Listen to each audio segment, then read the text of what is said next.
জীবনের সব থেকে বড় সম্পদ হলো তোমার শরীর। যদি তোমার শরীর সুস্থ থাকে, অ্যাজ আই সে, তাহলে জানবে যে তুমি সব সময় ভালো আছো এবং সব থেকে বেশি সুখী আছো। তাতে তোমার কাছে বড় দামি বাংলো থাকুক, গাড়ি থাকুক কি না থাকুক। Hello everyone, this is Ivy, welcome back to my channel ইসএস ডায়েরিজের নতুন সকালে তোমাদের সকলকে ওয়েলকাম জানাই। আজকে না একটু ভাবলাম নিজের হাত পাগুলো একটু যত্ন নেওয়া যাক। ঘুরে এসছি, নখের অবস্থা ভালো না, নেল পালিশ উঠা হয়ে গেছে। আর দেখবে সধবা মানুষদের হাতে নেল পালিশ, পায়ে নেল পালিশ, আলতা এই সমস্ত পরতেই হয়, ভাল লাগে দেখতে। আমি বলছি না এর পিছনে কোনো সায়েন্টিফিক লজিকের প্রুফ দিচ্ছি না, অন্তত পক্ষে দেখতে ভালো লাগে তার জন্য পরতে ভালো লাগে। অন্তত পক্ষে নেল পালিশগুলো থাকলে ভাল লাগে দেখতে, একটা ছোট টিপ পরলে ভাল লাগে দেখতে, তাই না? তো ভাবলাম যে হাতে নেল পালিশগুলো ওঠা হয়ে গেছে, পায়েগুলোরও সেই অবস্থা। তো ওখানে একবার আমি রিটাচ করেছিলাম, জাস্ট টাচ আপ করেছিলাম আমি যখন ছিলাম ঘুরতে ভ্যাকেশনে, বাট ভালো করে তো হয় না। বেশ নেল রিমুভার দিয়ে তুলে ফ্রেশ করে পরা, সেটা একটা আলাদা সুন্দর লাগে দেখতে। এটা মেয়েরা বুঝতে পারবে, ছেলেরা হয়তো এটা বুঝতে পারবে না যে কতটা সুন্দর লাগে টাচ আপ না করে প্রপারভাবে নেলটাকে রিমুভ করে সেটাকে সুন্দরভাবে সাজিয়ে গুছিয়ে নেল পালিশ পরলে। যাই হোক, আমি আজকে নতুন একটা জিনিস ট্রাই করছি। আমি নেল রিমুভার শেষ হয়ে গেছে, বরকে বলেছিলাম আনতে, তো ওই কৌটোরগুলো যেগুলো easy to remove your nail paint, এই জিনিসটা নিয়ে এসেছিলো, মানে যেটা হচ্ছে তোমার ইউজ অ্যান্ড থ্রো আর কি, একবার ইউজ করবে একবার ফেলে দেবে। তো বাট সেটা ভালোভাবে না কাজ করছে না। আমার মনে হলো যে এর থেকে যেটা লিকুইডটা সেটা খুব ভালোভাবে কাজ করে। যাই হোক, সামহাও আমি অনেক কষ্টে অনেক চেষ্টার ফলে তুলতে সক্ষম হয়েছি নেল পালিশগুলো। দেন ভাবলাম এই দেখো নেল পালিশটা লাগিয়ে নিই ফ্রেশভাবে, যাতে দেখতে সুন্দর লাগে। হাত পাগুলো নেল পালিশ লাগানো থাকে না, অসাধারণ লাগে দেখতে। আমার তো অন্তত পক্ষে লাগে, ভাল লাগে। যেহেতু আমার হাতে পায়ে দু জায়গাতেই লম্বা লম্বা নেল, জানো তো একটা সময় আমার হাতে পায়ে এত বড় বড় নেল ছিল না। আমার দাঁত দিয়ে নখ কাটার স্বভাব ছিল যখন আমি ছোট ছিলাম। আমার মা বাবা কত বকেছে, কত ভয় দেখিয়েছে, নিম পাতা লাগানো থেকে কত কিছু করেছে, কিন্তু সে অভ্যাস যায়নি। কিন্তু যখন আমার বিয়ে হবার হলো, ঠিক তার আগে মুহূর্তে আমি বা একটা সময় রিয়েলাইজ করলাম যে বড় বড় নখ থাকলে দেখতে ভালো লাগবে। তো তারপরে নিজেই নিজেকে গোল দিয়ে নিজেই নিজের সেই অভ্যাসটা চেঞ্জ করি এবং হাতে আর পায়ে সুন্দর সুন্দর বড় বড় নখ রাখি। এখন দেখতেই পাবে যে আমার হাতে পায়ে সুন্দর বড় বড় নখ দেখতে খুব সুন্দর লাগে। ডান হাতটা আমি রাখি না অবশ্যই, কারণ ডান হাতে নেল রাখাটা একদমই জাস্টিফাইড নয়, কারণ প্রচুর কাজ করতে হয় এবং কাজ করার ফলে ডান হাতে নখ থাকলে অসুবিধা হয়, তার জন্য বাঁ হাতটাতেই রাখি। যাই হোক, তোমাদের সাথে কথা বলতে বলতে এখানে আমার মোটামুটি নেল পালিশ লাগানো হয়েই এসছে। আর ওইদিকে আমার মেয়ে নাচানাচি করছে, কারণ সেও স্কুল থেকে চলে এসছে, দেখতেই পাচ্ছ। ভ্যাকেশন থেকে ফিরে কিছুই করতে ইচ্ছা করে না, মনে হয় যেন ওখানেই মনটা পড়ে থাকে। আবার যখন ভ্যাকেশনে যাই তখন ঘরের দিকে মনটা পড়ে থাকে, তখন মনে হয় কতক্ষণে ঘরে যাব। এরকম একটা দোনাপোড়েনের সৃষ্টি হয় আমার মনের মধ্যে। আই ডোন্ট নো কেন, সবার মধ্যে হয় কিনা।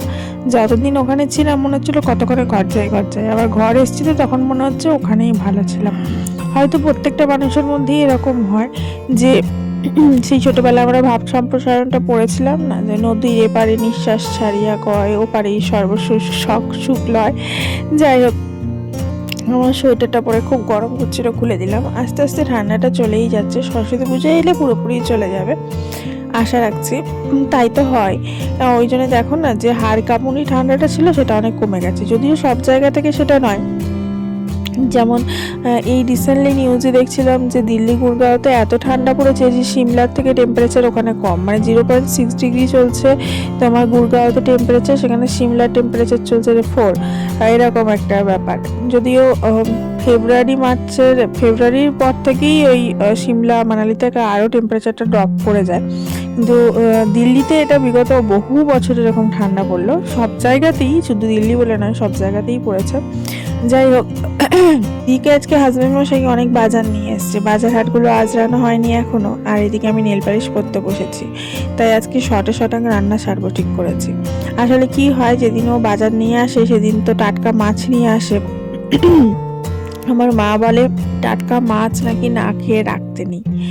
তো যাই হোক না কেন, মাছ আনলে আমি মাছটা খেয়েই রাখি আর কি, যেমন করে হোক। তো আজকে ঠিক করেছি একটু মাছ ভাজা টাজা করবো। দেখা যাক কি কি মাছ এনেছে দেখি, তারপরে সেটা ডিপেন্ড করছে। আমি আসলে আজকে জিনিসপত্র আজরাজি করছিলাম, মানে অনেক দেওয়া থেওয়া থাকে তো, এই বাপের বাড়ির দিকে পাঠায়, শ্বশুর বাড়ির দিকে পাঠায়, এই সবাইকে দেওয়া থেওয়া জিনিসগুলো ব্যবস্থা করে দেওয়া, অনেকগুলো খুচখাচ জিনিস থাকে, আমার বাবুর বন্ধুকে পাঠানো, বন্ধুর মাকে পাঠানো, এই সমস্ত কিছু দেওয়া থেওয়া জিনিসগুলো ব্যবস্থা করতে অনেকটা সময় লেগে যায়। সেগুলো আর ভিডিও করা হয়ে ওঠেনি। আসলে সকালের দিকটা খুব ঠান্ডা লাগছে জানো তো, তাই এই যখন স্কুল চলে যায় তখন, তারপরে যখন মেয়ে যখন স্কুল থেকে আসছে 12টা নাগাদ, তখন আবার ঠান্ডাটা হয়ে যাচ্ছে, কমে যাচ্ছে। নেক্সট ইয়ার থেকে তো মেয়ে আরও দেরি করে আসবে, তখন আর একটু উঁচু ক্লাস হয়ে যাবে। এদিকে তো এগিয়ে গেছে টাইমিংটা, এবছর থেকেই এগিয়ে গেছে যে যাচ্ছে অনেক সকাল সকাল। এই টাইমিংটা একদম, যাওয়ার টাইমিংটা এটাই ফিক্স থাকবে একদম, কিন্তু ফেরার টাইমিংটা আবার পিছিয়ে যাবে, মানে আরও বেশিক্ষণ ওদের স্কুলে কাটাতে হবে মেয়েকে। কি একটা চাপের ব্যাপার না আমাদের না। যখন স্কুল টাইমিংটা ছিল দুপুরের দিকে, মানে 10টা থেকে 5টা অবধি, 10টা থেকে 4টে অবধি, এরকম স্কুল টাইমিং ছিল আমাদের। আর শনিবার দিন আমাদের হাফ স্কুল হতো, 10টা থেকে 2টো। তো আমরা পড়ার অনেক সময় পেতাম, সকালবেলা পড়ে বা টিউশন গিয়ে তারপরে এসে স্কুল যাওয়া, আবার স্কুল থেকে এসে তোমার সন্ধ্যের দিকে পড়া, রাত্রেবেলা ঘুম। তো এই জিনিসটা কিন্তু খুবই বাজে একটা বাবুদের স্কুলটাতে আমি দেখেছি। শুধু বাবুদের স্কুলগুলো নয়, এখন প্রত্যেকটা ইংলিশ মিডিয়ামেই তাই, যে আর্লি মর্নিং স্কুল, তার মানে তোমাকে রাতে তাড়াতাড়ি শুতে হবে আর্লি মর্নিং স্কুল ধরার জন্য। এবার রাতে তাড়াতাড়ি শুতে হবে মানে তুমি রাত জেগে পড়তে পারবে না। আর আর্লি মর্নিং স্কুল যাওয়া মানে দুপুরবেলা তুমি একটু ঘুমাকে না ঘুমালে শরীর চলবে না। এবার কি হয়, বাচ্চাদেরকে দুপুরে জাগিয়ে রাখতে হয়, কারণ পড়াশোনার জন্যে, কারণ তাহলে পড়বেটা কখন ন্যাচারালি, তার জন্য জাগিয়ে রাখতে হয়, তাতে করে শরীরটাও খারাপ হয়, পড়াটাও ঠিকঠাক হয় না। যাই হোক, নেল পালিশটা কমপ্লিট হয়ে গেছে। কেমন লাগছে বলো তো, ভালো লাগছে বলো? পায়ে হাতে নেল পালিশ পরে আমার তো বেশ সুন্দর লাগছে। চলো দেখি কি মাছ নিয়ে এসছে। মাছের ব্যাগ খুলতেই বেরিয়ে এলো পাবদা মাছ, আমার বরের ফেভারিট। পাবদার সাথে গলদা চিংড়ি নিয়ে এসেছিল, তো আমি ভাবলাম আজকে পাবদা মাছগুলো ভাজা করি। বেশ বড় বড় সাইজের পাবদা আছে। আর দেখি চলো কি কি সবজি টবজি নিয়ে এসছে। এই সবজি রিফিল করা, মানে প্রত্যেকটা জিনিসই রিফিল করা হলো ভ্যাকেশন থেকে ফেরার পরে একটা ম্যান্ডেটারি কাজ। যেমন হচ্ছে আলু, পেঁয়াজ, ফ্রুট। ও ফ্রুট বলতে মনে পড়লো, এখন না ইদানিং কদিন ফ্রুটটা একটু অ্যাভয়েডই করছি। যদিও যে কটা আনা হয়ে গেছে সে কটা তো খেতেই হবে, যেগুলো এখন আর আনবো না, কারণ চারিদিকে না নিপা ভাইরাস হচ্ছে। 2জন অলরেডি আক্রান্ত হয়েছে, তারা স্বাস্থ্যকর্মী। এবার আক্রান্ত হয়েছে কেন, তারা গ্রামের বাড়িতে গেছিলো, মানে ওই হাঁস মুরগি এই সমস্ত পশু পাখিদের থেকে এই ভাইরাসটা অ্যাটাক করছে। ফল, পশু পাখিরা ফল টুকরে খায় না, সেখান থেকে অ্যাটাক করছে, মানে ভাইরাসটা ছড়িয়ে পড়ছে। খুবই ডেঞ্জারাস ভাইরাস।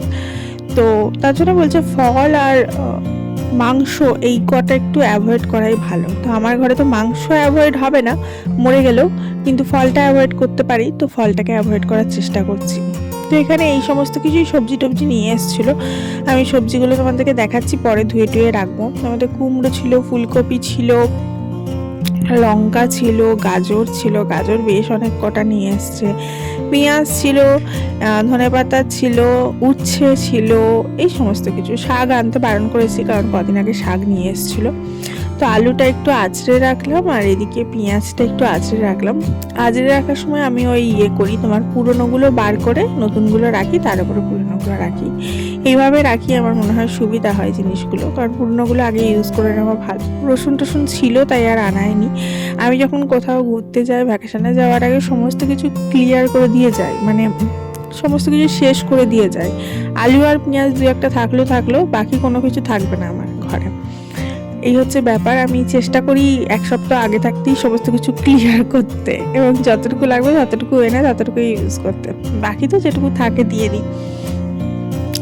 যাই হোক, তো তার জন্য আমাকে এসে এগুলো রিফিল করতে হয়, তারপরেই আমি রান্নাবান্না চাপাতে পারি। তবে ওই যে বললাম যে আমি মানে আমাদের গাড়িতে এতটা কমফোর্টেবল জার্নিটা যে কোনো কষ্টই অনুভব করতে পারি না। যখন আমাদের গাড়িটা করে আমি আসি ভ্যাকেশন থেকে, মানে পুরী থেকে ফিরি, তখন এসে আমি সমস্ত কাজ করি, আমার শরীরে কোনো কষ্টই হয় না। আমাদের গাড়িটা এত কমফোর্টেবল, এত ভালো, এত রিল্যাক্সেবল। যাই হোক, বাসে করেও যখন আসি, ট্রেনে করে যখন আসি, তখন প্রচুর কষ্ট হয়, কিন্তু আমাদের গাড়ি করে যখন আসি কোনো কষ্টই হয় না। এই দেখো কত পেঁয়াজ নিয়ে এসছে, দেখেছো? পেঁয়াজ আনবে না, চিকেন খেতে হবে, মটন খেতে হবে, পেঁয়াজ নেওয়া হবে, দেখো ওই জন্য পেঁয়াজ নিয়ে এসছে বেশি করে। আর আমি বলেছিলাম একটু কুমড়ো আনতে, কুমড়ো নিয়ে এসছে। যাই হোক, এরকম মাছ ভাজাটা বসিয়ে দিলাম। তো চলো আজকে এখানেই বিদায় নিচ্ছি, ভালো থেকো সবাই, লাভ ইউ অল।